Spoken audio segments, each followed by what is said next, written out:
Gente, boa noite mais uma vez. Como vocês sabem, não sei se apareceu aqui aí, a gente está seguinte falando tema, né?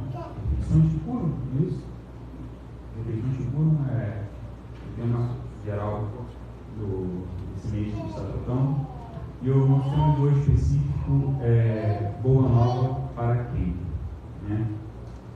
Eu acho que esse tema está sendo muito bom, porque mesmo semana passada o líder da Alessandra veio para cá de um encontro de um lanche na casa de alguém e hoje eu vi um churrasco, né? Aparentemente o tema está fazendo bem para a gente, fazendo pregar. Espero que continue assim, não é mesmo?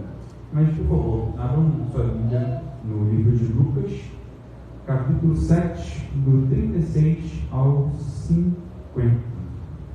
Lucas 36, do 7 ao 50.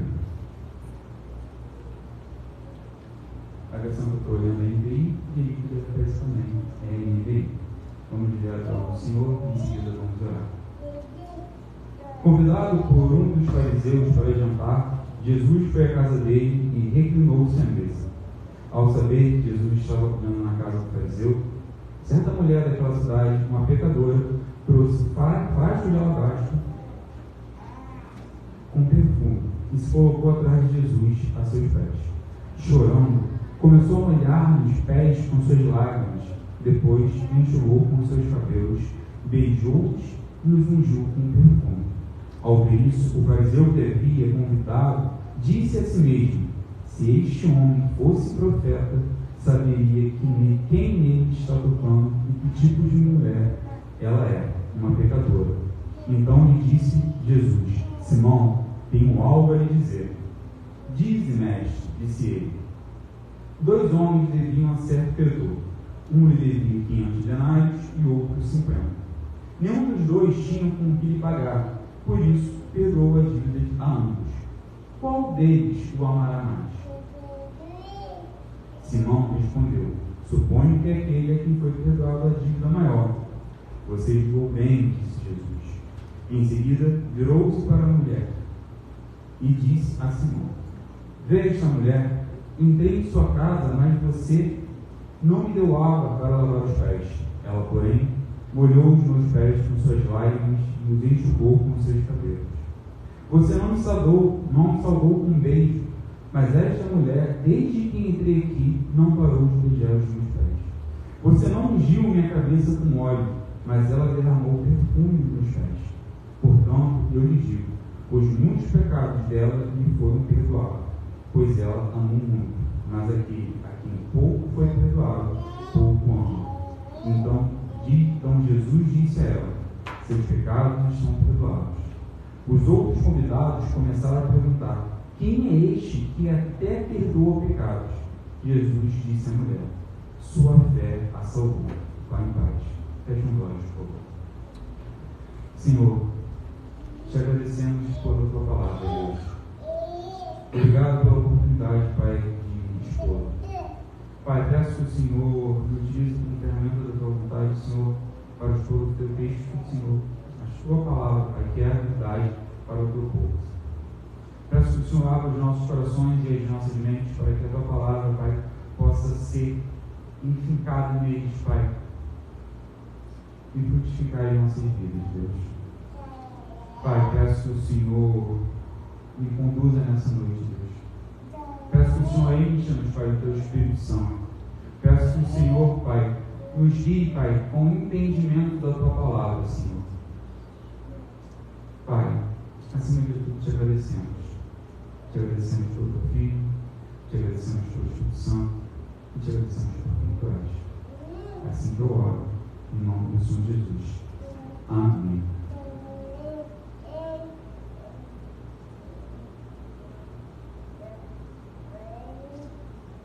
Em Lucas, no primeiro capítulo, no primeiro versículo 36, que nós vemos, diz o seguinte: convidado por um dos fariseus para jantar, Jesus foi à casa dele e reclinou-se à mesa. É importante a gente lembrar quem eram os fariseus, para a gente poder entender melhor o contexto dessa passagem. Os fariseus eram os mais importantes e rigorosos representantes da religião judaica daquela época. Eles se importavam muito com a tradição, muito com aqueles que eles chamavam de tradição dos pais, né? E se preocupavam tanto com a tradição que eles se preocupavam com os menores detalhes. Tudo tinha que ser cumprido exatamente, rigorosamente. Se preocupavam tanto com isso que acabavam se esquecendo qual era a real base da lei, que é amar a Deus acima de todas as coisas e o próximo como a si mesmo. Muitas vezes também somos assim, ou nos deixamos ser guiados ou influenciados por pessoas assim. Muitas vezes nos preocupamos muito com coisas que talvez não são tão importantes. Muitas vezes gostamos de passar uma imagem para alguém. Os fariseus passavam uma imagem de santidade elevada, mas era uma imagem falsa. Era somente uma casca. Era como se fosse muitas vezes um ovo podre. Você olha por fora e às vezes está tudo ok, mas quando você quebra, imediatamente por dentro você vê que está estragado. Muitas vezes nós nos preocupamos tanto em seguir os menores detalhes que nós esquecemos qual é o real motivo por qual fazemos isso. Mas, para que a gente possa entender melhor o contexto da história, Jesus foi convidado por um fariseu. Fariseus que, em grande maioria, perseguiam a Jesus e clamavam a sua morte. Jesus sabia disso. E Jesus aceitou entrar na casa desse fariseu. Era comum naquela época, um jantar, que quando a gente recebesse um grande mestre na cidade, a gente convidasse ele para jantar em nossa casa. E muitos desses jantares, às vezes, aconteciam ou nos pátios da casa. Muitas pessoas sabem que, no filme americano, sabem que nos Estados Unidos, às vezes, as casas não têm muro, né? Eles não são murados, né?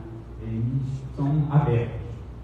Então, muitas das vezes, os jantares aconteciam ou nesses pátios, ou na parte interna da casa.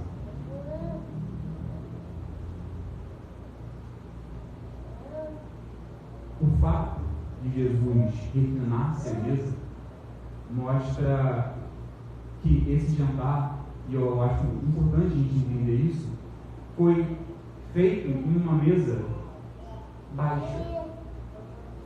E como aconteciam esses jantares? Muitas das vezes eram almofadas postas ao redor da mesa, onde o convidado se sentava, não de joelhos especificamente, mas às vezes de lado, reclinado sobre ela, onde os seus pés ficavam geralmente para trás. E foi assim que Jesus iniciou o seu jantar na casa do fariseu Simão.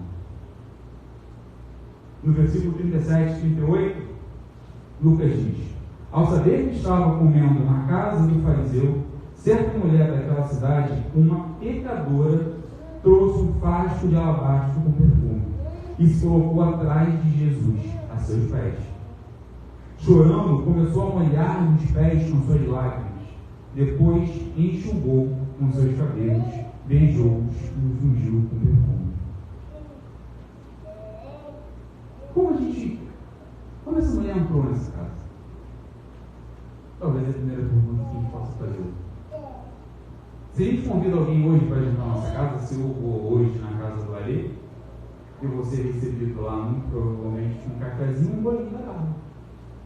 Todos que já foram no Alê sabem muito bem que o bolinho faz parte da gente ser recebido na casa do pastor Alessandro. Carla tira um bolo do bolso. No nada sai um bolo dali. Mas ali não deixaria a porta aberta. Certo? O portão estaria fechado. Eu entraria e fecharia o portão. Esses jantares, eles eram feitos abertos. A casa ficava aberta.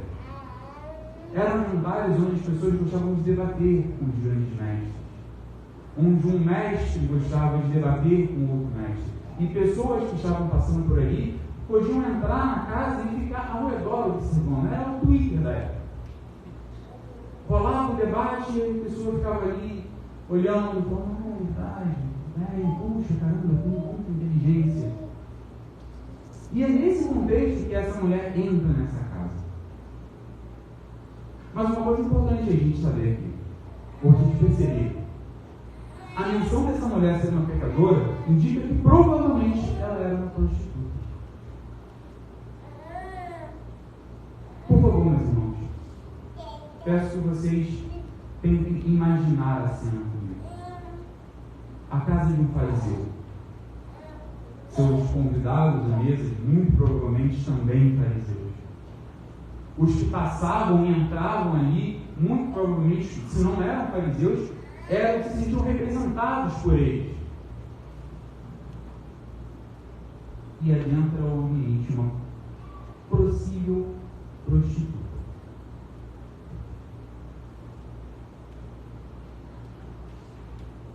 A coragem dessa mulher para entrar nesse ambiente, ela é inimaginável.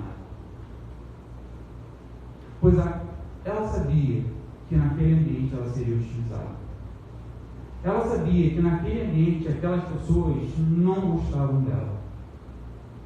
Aquela mulher sabia que ela seria repudiada por aqueles que ali estavam.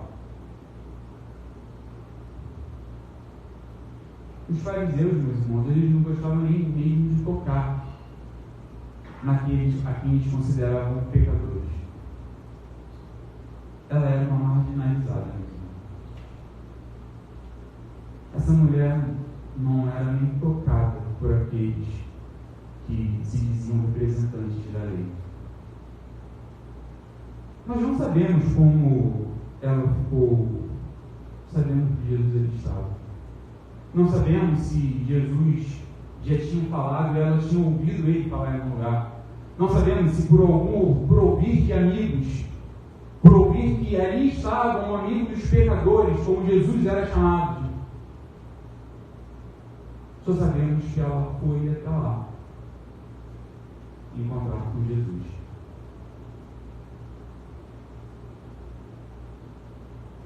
A pergunta que fica para mim, quando eu leio essa passagem e percebo a coragem dessa mulher,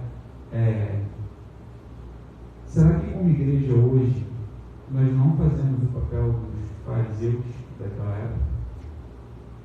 Será que hoje nós não marginalizamos pessoas que não se comportam socialmente como a gente? Será que como igreja a gente hoje não hostiliza aqueles que não são como nós? Porque nós gostamos de pensar que nós somos como uma mulher pecadora que foi até Jesus. Mas a grande verdade é que muitas vezes nós somos como o fariseu, que repudia aquela mulher pela sua condição social.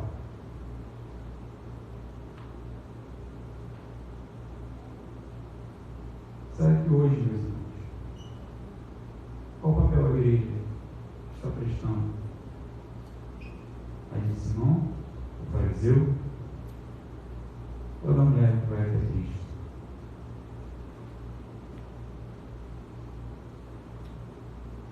Muitos dos fariseus viam, como eu disse no início, uma vida de ritos muito complexos. Era uma vida muito intensa, de muita complexidade, de orações rigorosas, de ritos alimentícios, de coisas para se lavar, de como tem que se tratar. Uma vida tão complexa, tão complexa, que um pobre jamais teria condição de seguir. Não teria tempo. Não teria como fazê-lo. Como pedir para um pobre, trabalhador braçal, que talvez mal pudesse sustentar sua família já naquela época, ter tempo para cumprir todos os ritos? A grande verdade, meus irmãos, é que os fariseus colocaram naquela época uma linha na fé. Daqui para cima está certo, daqui para baixo não rola. E essa linha foi social. Os mais humildes não tinham como fazer. Os mais humildes não tinham como praticar os ritos das suas lavagens, dos seus banhos, dos seus alimentos. Os mais humildes não tinham como fazer o que os fariseus faziam. E eles se sentiam bem por fazer. Se sentiam santos diante dos outros. Mais à frente, nós, no mesmo 37, 38, vamos ler. Chorando, começou a molhar os pés de Jesus com as suas lágrimas. Começou a molhar os pés com as suas lágrimas. O choro dessa mulher diz muito sobre a sua condição de marginalizada contra os pecadores aos pés do seu Senhor. Eu fico imaginando, meus irmãos, essa mulher detestada por aqueles que estavam naquela casa, hostilizada por todos aqueles. Essa mulher que talvez nas ruas, quando passasse um fariseu, eles nem mesmo quisessem tocar ou olhar para ela. Agora, sabendo que Jesus estava na casa de um fariseu, ela vai até lá e chora aos pés de Cristo. É o choro daquele que foi marginalizado, mas encontrou com o seu Senhor.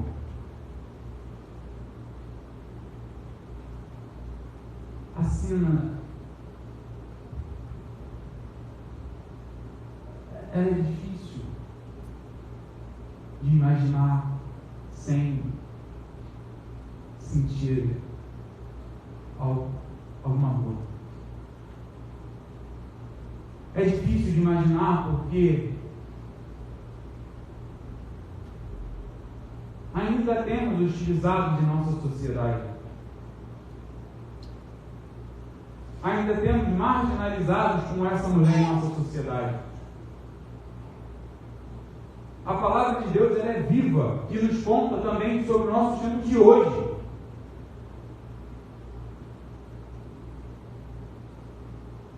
As mulheres adultas naquela época, em geral, eram já casadas e mantinham suas cabeças cobertas. Manter as suas cabeças cobertas era um sinal de se vestir moralmente bem. Deixar o cabelo à mostra era um sinal de promiscuidade para aquela época. Meus irmãos, olhem esse retrato. Uma mulher marginalizada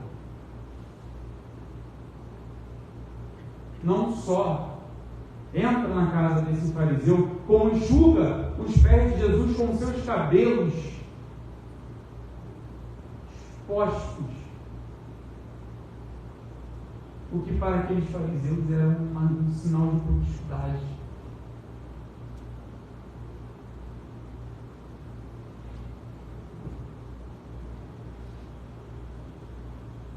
Essa mulher faz talvez o que muitos gostariam de fazer, mas a hostilidade os impede. No versículo 39, Lucas diz: ao ver isso, o fariseu que havia convidado disse a si mesmo: se este homem fosse profeta, saberia quem nele está tocando e que tipo de mulher ela é. Uma pecadora.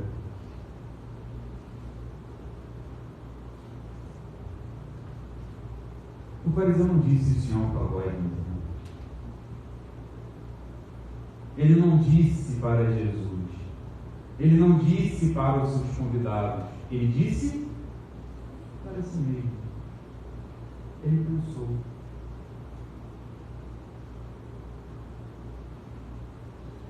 Ele não condenou com suas palavras. Ele não expulsou essa mulher de sua casa. Mas em seu coração, ele condenou essa mulher. E será que como igreja nós não fazemos o mesmo? Não fingimos santidade? Não usamos máscaras como entramos na igreja ao domingo?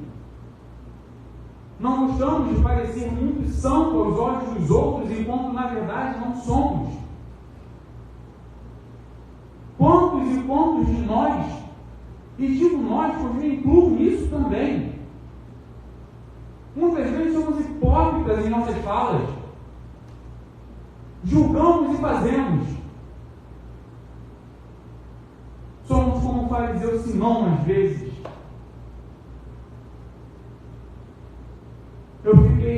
A primeira vez que me deparei com esse tipo de situação foi quando uma vez aqui na igreja de Natal nós fomos entregar panetones para transexuais que estavam em situação de prostituição. Pastor, ele lembra desse evento? E eu fiquei perguntando, eu passei a semana perguntando, como eu agiria se aquela pessoa, após o seu serviço, saísse de lá, do jeito que ela estava vestida, entrasse nesta igreja e eu estivesse ao lado dela? Como nós iríamos reagir, irmãos? Como nós iríamos a nos deparar com marginalizados? Nós gostamos da caridade. Nós gostamos de dar. Pelo menos assim eu espero. Mas nós não gostamos de conviver com o marginalizado. Nós não gostamos de tê-lo perto de nós. Nós queremos fazer ação para ele, queremos? Queremos. Nós queremos ir até eles. Nós queremos falar de Jesus para eles. Mas quando que falamos, vem para cá, mas calma aí, não vem com essa roupa não.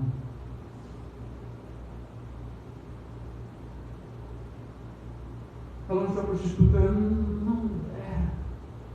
vai ficar mal, vai ser chato estar na igreja, no templo, assim. Nós oferecemos o Evangelho da circuncisão.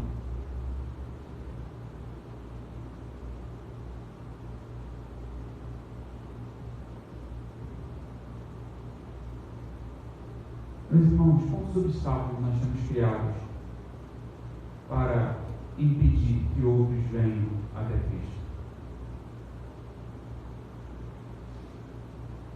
Porque é muito bom gostar de ser essa mulher que o Lucas conta. Mas o que será de nós se descobrirmos que somos Simão? O que será de nós se descobrirmos que agimos como Simão?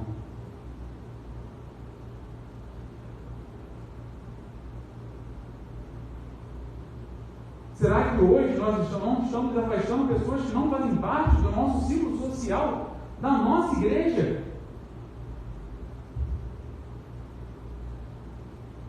O que nós queremos dentro dessa congregação, meus irmãos? Queremos gente parecida conosco, com bom estado, boa condição financeira, que se vista bem.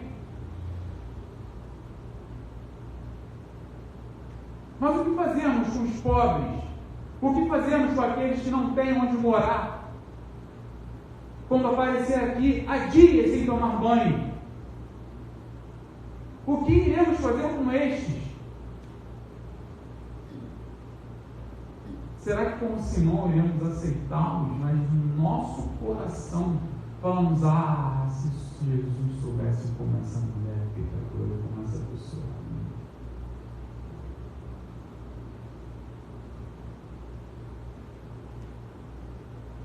Queremos desculpas, irmãos. criamos desculpas e obstáculos para aqueles que não fazem parte do nosso ciclo social de moralidade não cheguem e não se sintam à vontade dentro das nossas igrejas.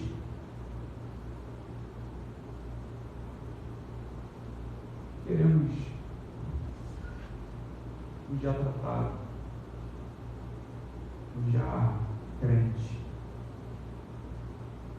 Não queremos aquele que se dizia muito, lembra a frase? Venha como está. As pessoas diziam, não estou preparado para ir para a igreja ainda. Eu faço isso, eu faço aquilo, eu bebo, eu fumo, eu faço um monte de coisa. Eu falei, a gente não fala disso. Venha como está. Mas como? Só que, e quando ele vier? E quando começarem a vir como estão? Como nós reagimos, meus irmãos? Nossa igreja é localizada em São Gonçalo, uma cidade cheia de comunidade, cheia de pessoas marginalizadas, cheia de pessoas que não têm o mínimo para sobreviver.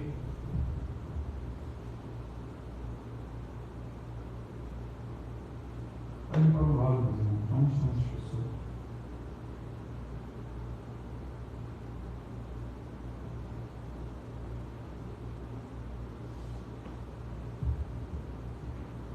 Daqui eu não enxergo.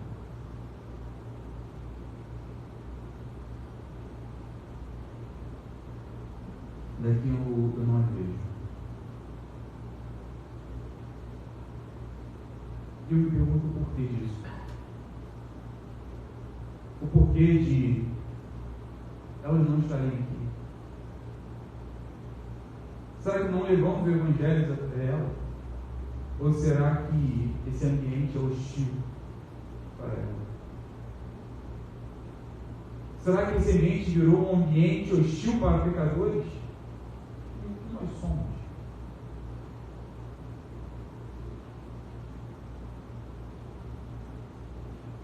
No versículo 40 e 43, respondeu-lhe Jesus: Simão, tenho algo a lhe dizer. Dize-nos. Disse ele: 2 homens deviam a certo credor. Um devia 500 denários e outro 50. Nenhum dos dois tinha com que lhe pagar. Por isso perdoou a dívida a ambos. Qual deles o amará mais? Simão respondeu: suponho que aquele aqui foi perdoado da dívida maior. Você julgou bem, disse Jesus.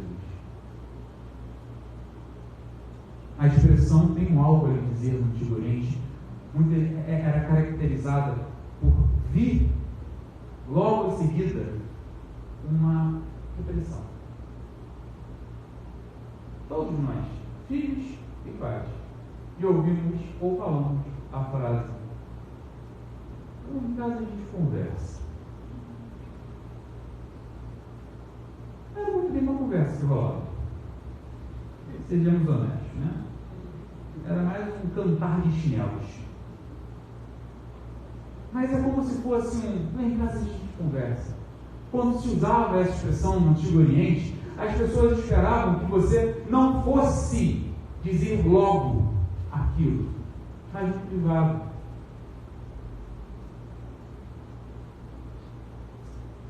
Jesus, então, disse à frente de todos: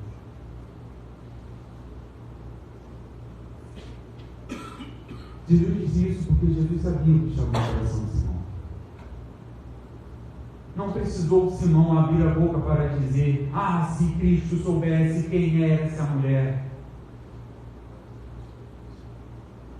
Que arrogância de Simão, meu irmão. Que arrogância nossa.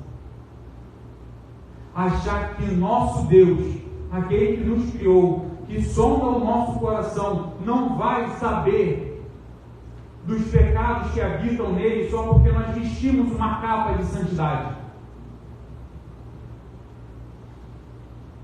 Certa vez, num evento de evangelização com crianças, feito com o Espírito Axel, a gente foi fazer, e era um local com piscina aqui perto. E, cara, estava muita chuva dias anteriores, muita chuva. E gente orando para não chover naquele dia, orando para não chover. E naquele dia havia um sol. E eles ficou, nossa, Deus é maravilhoso, Deus é incrível. Mas em algum momento o tempo fechou, por um instante. E a nossa irmã, Ana, ali atrás, disse que falou com Deus que estava chateado com ele. E Ana disse: sim, Deus, eu estou chateado com o Senhor. E inicialmente, na minha arrogância, eu falei: que isso, irmão? A senhora está dizendo que está chateada com Deus? E ela falou: mas ele sabe. Por que eu não digo?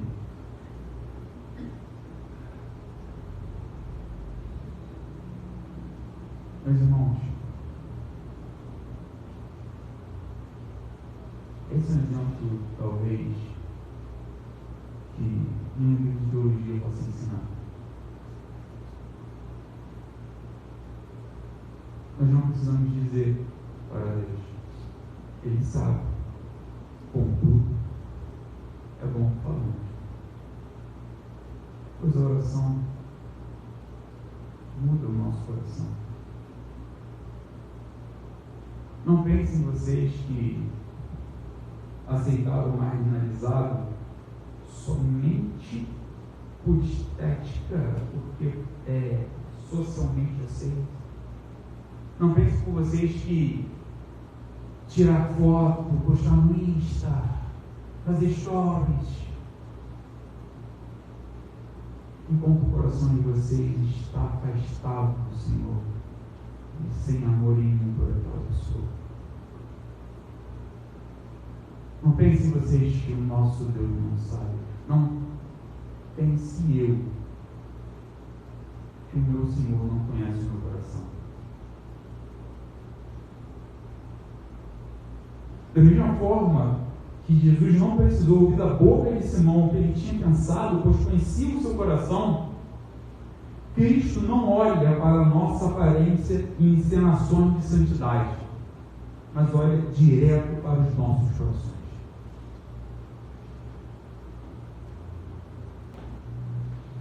Precisamos ser honestos e entender que Deus vê nossos preconceitos. Meus irmãos, Deus vê.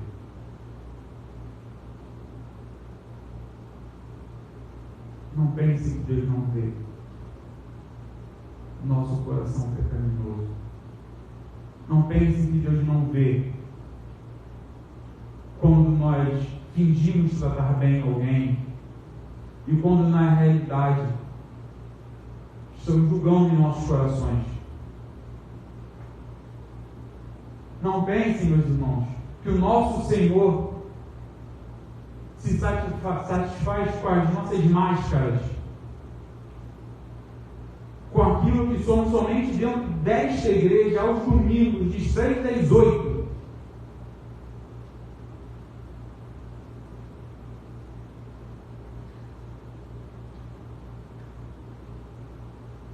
Precisamos ser honestos, meus irmãos. Precisamos entregar para Ele nossas sujeiras. Sujeiras que Ele mesmo conhece. Precisamos entregar ao Senhor nossas sujeiras para que então nós possamos ser lavados pelo sangue de Cristo. E aí então sim nos tornarmos cada vez verdadeiramente mais santos.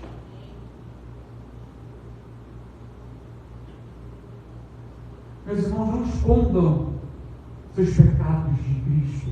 Não mintam para Deus. Não achem que vocês podem esconder do seu Deus, do seu Criador, daquele que criou todo o universo, aquilo que está no seu coração, aquilo que está no meu coração. Confessem seus pecados a Deus, meu irmão. Confessem seus preconceitos ao Senhor. Diga a Ele da verdade. Diga a verdade que Ele mesmo já conhece.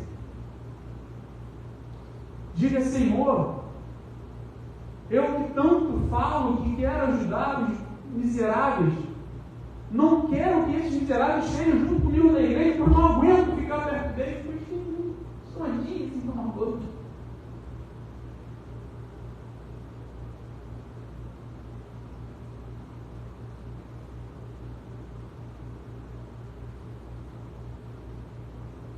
Olhando o evangelho para você pregado aos pobres e deixou você pregado para aqueles que nos condenam.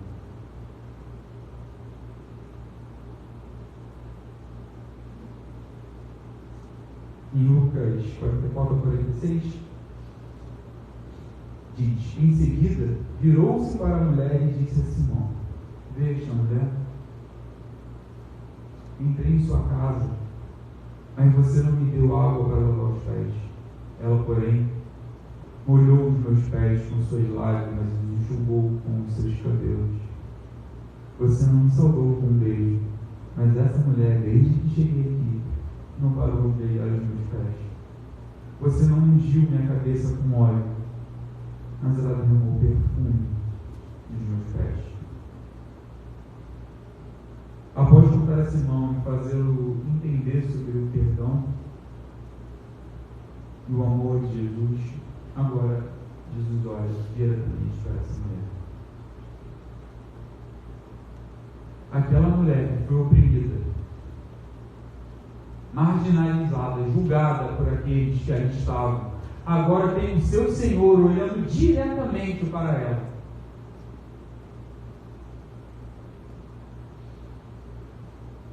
Da mesma forma, meu irmão, se existe alguém que hoje, essa noite, que é marginalizado, que é oprimido, que sofre por algum preconceito, saiba que o seu Senhor te vê. Saiba que Deus te enxerga. Ele enxerga a sua dor. Ele vê o teu choro. Jesus não mais olha para Simão, olha para ela. Jesus diz a Simão: você me recusou o básico do que era dito naquela época de cordialidade. Era comum naquela época você oferecer água para lavar os pés do seu convidado, porque as terras eram, o chão era de terra. Era o Oriente Antigo, podia ser São Gonçalo, mas era o Oriente Antigo. Era comum oferecer óleo para refrescar e limpar os cabelos. Simão negou a cordialidade a Cristo. Contudo, aquela mulher fez o papel que Simão deveria ter feito. Lembrem quando eu disse que o cabelo, a mostra de uma mulher, era uma atitude promíscua naquela época? Perceba, aquela mulher talvez não sabia outra forma de demonstrar amor. Aquela mulher talvez nunca tinha talvez recebido de fato o amor. Hostilizada e marginalizada, ela utilizou daquilo que era tido como promiscuidade para aqueles fariseus para adorar o seu Senhor. Ela foi como ela estava.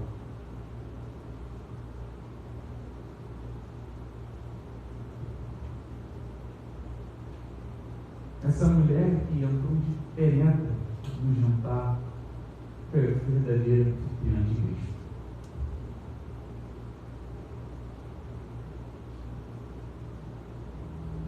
E assim como aquela mulher teve coragem de ir até Cristo, onde certamente ela seria hostilizada, marginalizada, seria oprimida,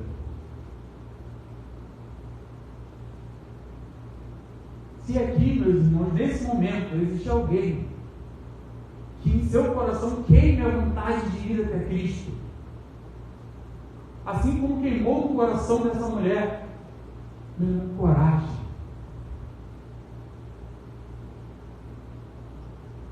Pois da mesma forma que aquela mulher foi até Cristo, porque Ele muito antes a chamou, Cristo também chama vocês. Tenham coragem. Não deixem que o ambiente hostilizado impeçam vocês de chegar até o seu Criador.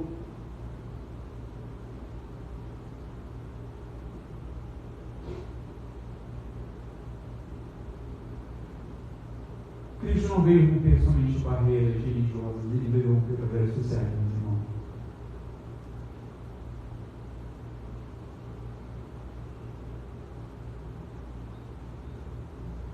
A hostilidade, ela muda, mas permanece. O preconceito muda, mas permanece. A opressão muda, mas permanece. E quem somos nós? Não há um muro para se estar. Ou você é o filho ou a pessoa. O que nós somos na igreja de Cristo? O que nós somos para aqueles que chegam até aqui? O que nós somos para aqueles que vêm até aqui? O que nós seremos para o viciado que entrar nessa igreja? Para o alcoolizado que entrar nessa igreja? Para o morador de rua que entrar nessa igreja? O que nós seremos para eles?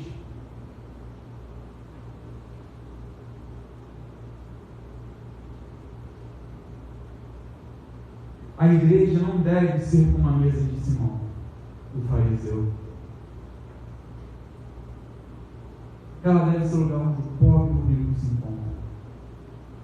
Onde o marginalizado e o bem colocado socialmente se abraçam. Onde o popular e o rejeitado dão as mãos. Pois antes dela ser lugar de ricos e pobres, marginalizados e bem colocados, populares e rejeitados, a igreja é o local de pecadores reconciliados com o seu Deus pelo sangue de Jesus. Essa é a igreja. Aqui o atrito some.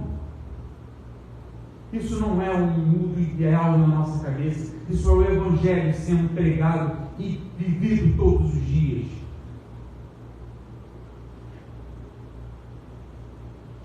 Aqui é o local onde as barreiras são quebradas, onde as diferenças sociais são extintas. Porque aqui todos somos pecadores, reconciliados com o nosso Deus. Não há ninguém melhor, não há ninguém pior, não há ninguém que seja mais santo, não há ninguém que seja menos santo. Todos somos pecadores, reconciliados com Jesus Cristo.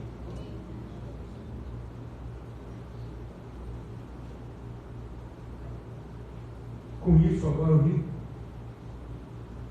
usa sua riqueza para auxiliar os necessitados. O pobre ama o rico, pois é seu irmão.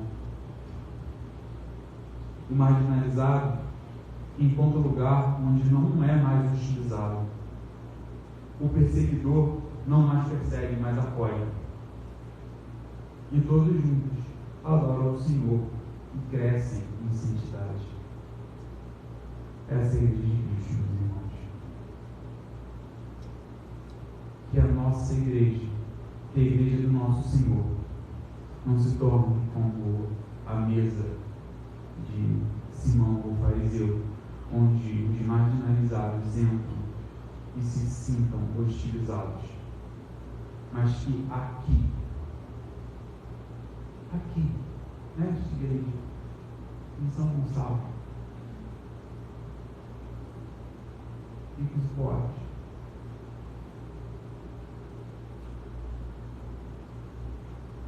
oprimidos e antigos opressores, possam andar juntos, de mão dada, porque é isso que significa boa nova.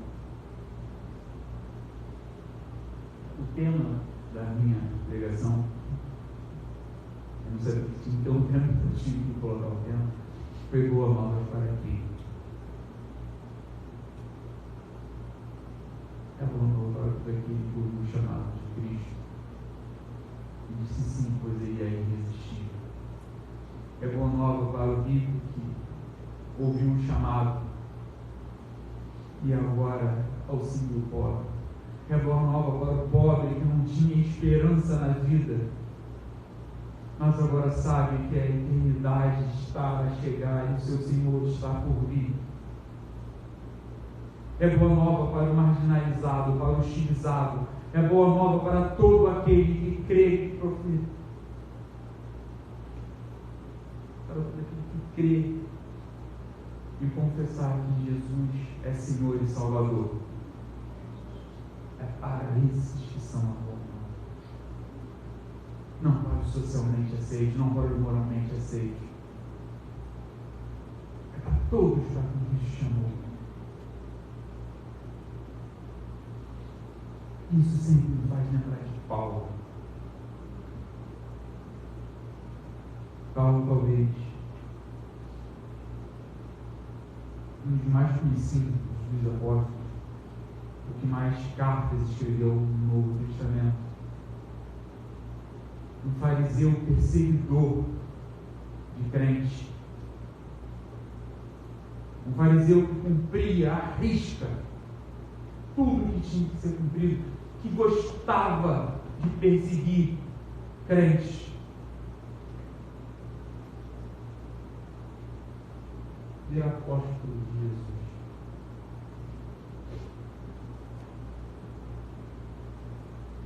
O opressor encontra o oprimido e ambos se tornam irmãos em Cristo. Essa é a igreja de Cristo. Eu gostaria de pedir os músicos para subir enquanto eu finalizo essa palavra de hoje. Meus irmãos,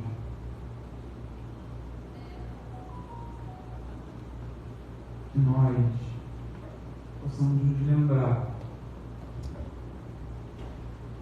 que a igreja do nosso Senhor, que as boas novas são para todos. Que nós possamos lembrar que Cristo não chamou a gente para sermos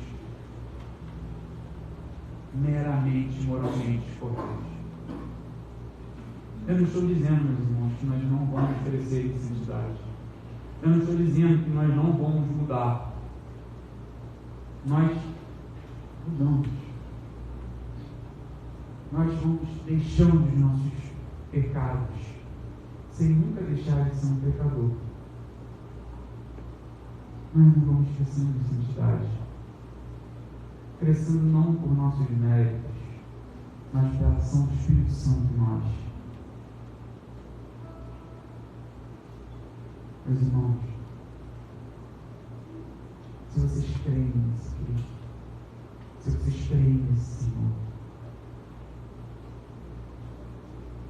não permitam que a igreja dele se torne um local de hostilidade para aqueles que são marginalizados. Não permitam que esse local se torne um lugar onde pessoas que não são bem aceitas na sociedade também não sejam bem aceitas aqui dentro. E se você, por algum motivo, sente o seu coração queimar por esse Cristo, mas ainda não professou a fé nele, não precisa se levantar, não precisa ver o que é frente, não precisa levantar a mão. É somente dizer: meu Senhor, tu és o meu Senhor e eu sou teu. Creio que Cristo é poderoso para mudar a nossa situação. Creio que Cristo é poderoso para mudar a nossa vida, não no sentido de prosperidade, mas no sentido de santidade. Creia que aqui nós vivemos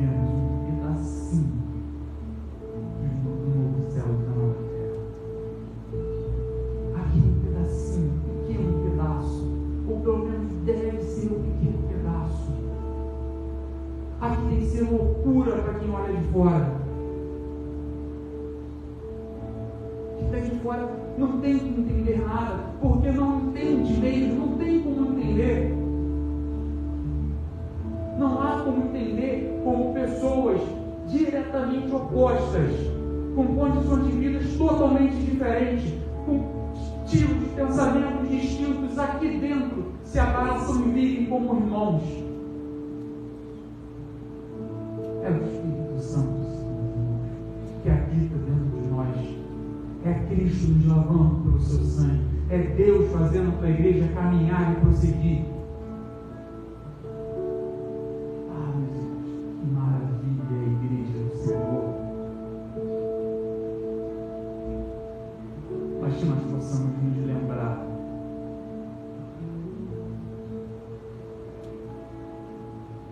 que a religiosidade pode nos tornar um Simão e fazer a nossa igreja local uma mesa de fariseus. Acho que nós também possamos nos lembrar que o Senhor é perfeito, que o nosso Deus olha para a gente, que Ele nos enxerga, que Ele vê as nossas lágrimas, e que mesmo de forma a gente acha que precisa ser bonito, falar bonito, orar bonito, a única coisa que é necessária é um coração sincero. É só isso. Você não precisa falar bonito, você não precisa se vestir de determinada maneira, você não precisa ser de determinada forma, você não precisa andar com determinados tipos de pessoas. Você precisa confessar que Cristo é o seu Senhor e seu Salvador, que só Ele reina. É disso que é a unidade da igreja. É isso que faz a gente ser unidos. Se eu posso olhar para o Mael e falar: Mael, você é meu irmão, não é porque eu ou porque ele fez alguma coisa, e Cristo me fez assim. Se eu posso fazer isso com Márcio, com a irmã, com o pastor ali, que nós possamos fazer isso com os marginalizados da sociedade, os marginalizados de São Gonçalo, nesta igreja, um local onde eles possam adorar a Deus. Que os marginalizados de São Gonçalo possam encontrar nesta igreja um local onde eles possam falar: Senhor, eu me entrego a Ti, Pai. E que aqui nós sejamos um só corpo, para a honra e glória do Senhor Jesus. Vamos orar e eu vou chamar o pastor ali para fazer assim. Senhor, meu Deus e meu Pai, Senhor, nosso Deus e nosso Pai, Pai, a Tua palavra é maravilhosa, Deus. Quão bom é poder falar dela. Deus, pedimos que o Senhor sonde os nossos corações e traga à tona os nossos pecados e os nossos preconceitos. Pedimos que o Senhor traga à tona para que possamos ver, pedir perdão por eles, Deus, e ser lavados dia após dia com o sangue de Jesus. Pai, pedimos, Senhor, que a sua igreja não seja um lugar hostil para aqueles que são marginalizados na sociedade, mas que seja um lugar acolhedor, onde ricos e pobres, oprimidos e antigos opressores, Senhor, pois não deve haver opressores aqui dentro, possam dar de mãos dadas, Senhor, possam caminhar junto e dizer: você é meu irmão, porque Cristo nos salvou. Deus, obrigado pela tua palavra, obrigado pela sua boa nova, pela boa notícia, pelo Evangelho.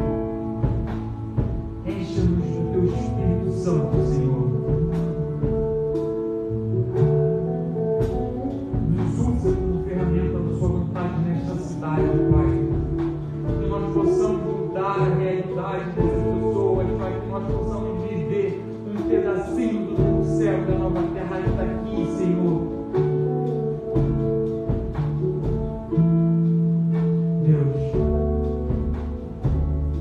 acima de tudo, obrigado por quem Tu és. Que nós possamos ser pequenos Cristos, salvos para esse mundo. Que nós possamos levar a Tua palavra para toda a vida. É isso que eu peço. Te agradeço. Em nome do Senhor Jesus Cristo. Amém.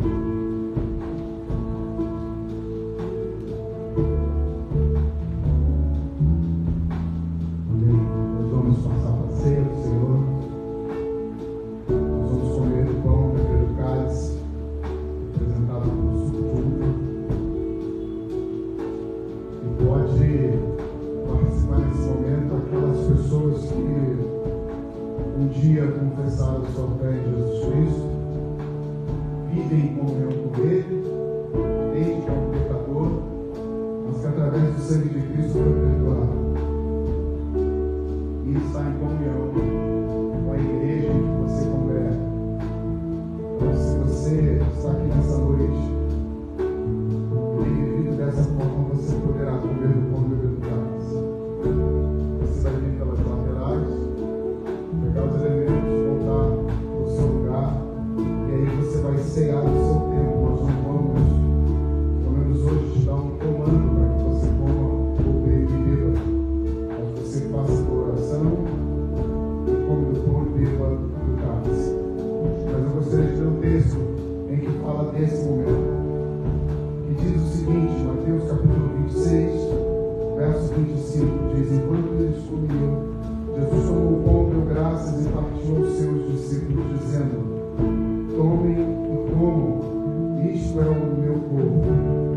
Em seguida tomou o cálice, deu graças e ofereceu aos seus discípulos, dizendo: bebam dele todos vocês, isto é o meu sangue, o sangue da aliança, que é derramado em favor de muitos para o perdão dos pecados. Quando João pregava, eu não sei se você percebeu quando ele deu ênfase da maneira como Jesus Cristo estava sentado, ou pelo menos perto daquela mesa para fazer a refeição. Aquela mulher, ela não fica na frente de Jesus, mas ela fica atrás dele. Jesus está de frente para as pessoas, e aquela mulher entra naquele local, e atrás dele ela chora, as suas lágrimas correm para os seus pés, atrás dele, e ali ela vai secando com seus cabelos. Por isso que aqueles homens, se eles soubessem quem é que está ali, ele teria tido uma outra reação. A verdade é que hoje você não precisa mais chegar dessa forma até Jesus Cristo. Porque ele não simplesmente está sobre uma mesa ou ele está em uma mesa comendo conosco. Ele é o nosso alimento. E por ele ser o nosso alimento, hoje você pode chegar à mesa e comer dele e beber. Mas lembre-se que isso foi feito através de um sacrifício da sua morte na cruz, entregado a sua própria vida em favor de muitos para o perdão dos seus pecados. No final ele diz para aquela mulher que a fé dela foi que gerou a salvação. Olha, a tua fé te salvou. Mas lembre-se sempre, meus irmãos, fé é um dom de Deus. Não foi gerado por aquela mulher naquele momento, mas a fé que Deus já havia colocado em seu coração levou ela até aquele local. Se você está aqui nessa noite e quer chegar até Jesus Cristo, ore para que Ele coloque fé em seu coração. Não faça nada além disso, porque os seus esforços não vão te levar até Ele, mas a fé que Ele colocar em seu coração. Que nessa noite você possa pedir a Ele: me dê fé para que eu possa te seguir, me dê fé para que eu possa te obedecer, me dê fé para que eu possa ser perdoado e salvo. Em nome de Jesus. Eu vou orar. Você vai vir pelos laterais, pegar os elementos e voltar para o seu lugar. Bom? Deus te louvo pelo teu Filho enviado nessa terra. fazer tantas coisas que vira nossa maneira de pensar, o nosso conceito de vida de cabeça para baixo. Na verdade, essa dificuldade de entender essas coisas práticas e de vivê-las é por conta da carne, é por conta da inclinação aos pecados, é por conta da inclinação que o nosso corpo faz através de desejos e tentações que são colocadas diante de nós. Por isso que constantemente temos dificuldades de entender até mesmo as suas posturas, os seus gestos, a maneira como o Senhor agia. Isso tudo nos traz frustração, tristeza e até mesmo, como foi dito aqui, negligenciamos viver da forma como o Senhor quer. Não expressamos de forma correta e clara quem o Senhor é, por causa do nosso orgulho, da nossa vaidade, por causa das obras da carne que ainda operam em nós. Por isso nós pedimos perdão nessa noite. Pedimos que a tua misericórdia nos mostre cada vez mais quem somos e quanto nós dependemos e precisamos do Senhor. Que ao comermos do pão e bebermos do cálice, possamos entender que sim, temos parte contigo, mas que também temos uma grande responsabilidade. Temos um chamado, temos um compromisso com o Senhor, que é de seguir os seus passos, de amar o próximo, fazer com que, assim como um dia nós sentamos à mesa,